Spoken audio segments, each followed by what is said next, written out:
This example will show Occam's end-to-end secure channels running on PolarFire SoC from Microchip, which has 4 RISC-V 64-bit CPUs and runs Linux.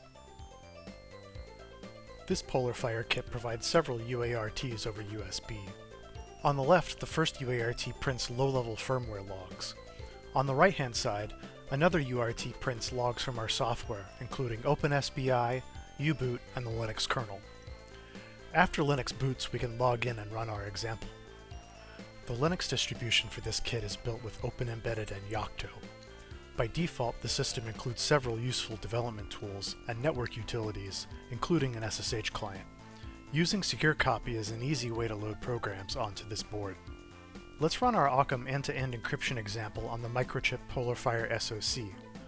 This is the source code from the RISC-V guide. It creates a secure channel between two entities named Alice and Bob. In the real world, Bob and Alice are most likely on different networks, and messages might hop over several different transport protocols. Let's use Cargo Cross to build this project. We set the target to RISC-V 64GC unknown Linux new and let it build. Ockam uses the noise protocol framework to establish secure channels. You can see the project pulling in the cryptographic dependencies like AES and some elliptic curve crates. The Ockam library has a modular structure and is split into over 20 crates. Our example utilizes about half of the Ockam crates. I'm building this project in release mode to shrink the binary size.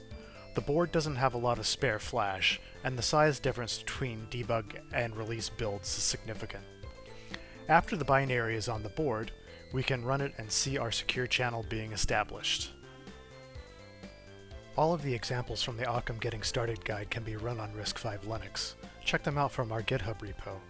The guide will show you how to extend your program to route messages over TCP and more.